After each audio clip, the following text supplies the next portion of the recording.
Moss tells me he saw another person's shadow on the security camera footage when the packages were being stolen, which is why he believes there's more than one person behind this. These are probably high schoolers, maybe dared each other to do something. We're just doing it for a thrill. It all started with this Facebook group. Organizers were trying to get about 100 people together at the ocean front to play Pokemon. Tonight, more than 2,000 have committed. All right, guys, let's go catch a Pokemon! It's super awesome that we all get to basically unite and all say go Pokemon. Pokemon trainers from all over the area flooded the Virginia Beach oceanfront, creating a perfect storm of excitement and friendly competition. It's amazing that this kind of community has been created over something as simple as a mobile game. Everyone was drawn to this meeting Thursday night thanks to a Facebook event. I thought Pokemon Go was cool from the beginning, and seeing all the community events that have been forming without much official prompting has been really cool. It was created by these guys, Nick Groom and Nick Oliva from Richmond. Somebody shared it and it got shared and shared and shared. Next thing I know, there's 2,500 people saying they're going to show up with 5,500 other people saying they might show up. People from all different backgrounds, ages, races, all came to be a part of the Pokemon Go community in Virginia Beach, from parents bonding with their children to husband and wives making it a date night. Together, they beat the heat and helped each other become Pokemon masters. I think it's amazing. Yeah. The game is bringing people together. I mean, with all the nasty politics and stuff going around. Yeah, there's a lot of negativity going around right now. And a lot of people want to naysay the game, but I mean, what you got to remember is this is a game that's taking people who were into something that might have been a little bit of obscure, and it's pulling them out of their houses and it's getting them on the streets. In Virginia Beach, Shanu Hur, 13 News Now.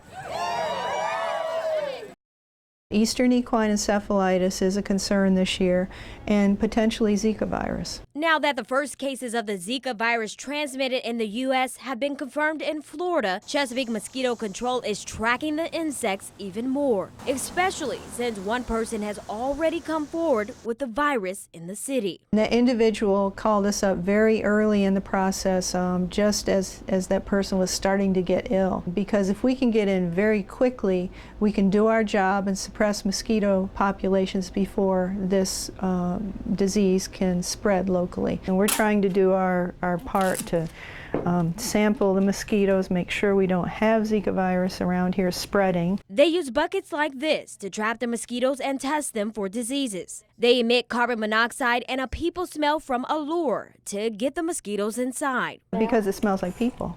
You know, they're very attracted, they're highly attracted to people. The recent hot, humid, and wet weather we've had in Hampton Roads is the perfect environment for mosquitoes to thrive. That's why, along with mosquito spraying, mosquito control needs people to do their part to keep the population down. It's as simple as not leaving any standing water outside your home in things like bird feeders, flower pots, or toys, because all it takes is a little bit of water for mosquitoes to grow. Hey, you know, the key to this is in your hands. It's not ours. You've got to dump out these containers. We can't get into everyone's yard.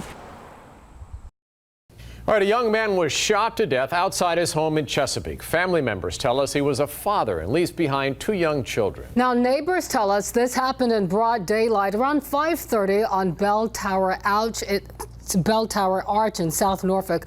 Marcella Robertson is on the scene. Marcella, police had the area blocked off all night. Yeah, and nearly 6 hours after this shooting, Chesapeake police are still on scene here. You can see right here behind me, they're actually towing away the car here. You can see the bullet holes, and you can see the shattered glass from that shooting here. That car was in the driveway at the time of the shooting. Now, overall, it's been a pretty emotional night out here. Family members and friends of that victim showed up here. They were very distraught and shocked after learning what happened. Again, they say he is just 25 years old, a father of 2 young girls, and this happened in his own driveway in broad daylight. Somebody took my blood, man. They took my heart from me, man. Somebody took my heart from me. Distraught and in shock, Calvin Parker describes what his cousin was like. He was a great guy. He'll do anything for anybody, man. He'll look out for you. Someone shot and killed the 25-year-old in broad daylight. Police got the call about 5:30 this evening. When they got there, they found him in his driveway on Bell Tower Arch. He had been shot several times. Keep your loved ones close, man, and pray, man. keep your loved ones close and pray, man, because you can't predict no stuff like this to happen. Neighbors who were home at the time say they heard several gunshots, not typical for a neighborhood like this. This neighborhood is so quiet. I never hear anything about what's going on in here. For hours, police canvassed the area looking for witnesses and surveillance video from neighbors. As family members and those who live nearby try to process this, It's my blood, man. they're hoping police find whoever's responsible. I just would like to see them get to the bottom of it for their family. Again, at this point, Chesapeake police are starting to wrap up the scene here. Still some family members and friends here very distraught and very shocked about all of this. At this point, Chesapeake police have not released any information about a suspect description or even said who it is that they might be looking for. But if you have any information, you're asked to call the crime line. Live in Chesapeake, I'm Marcella Robertson, 13 News Now.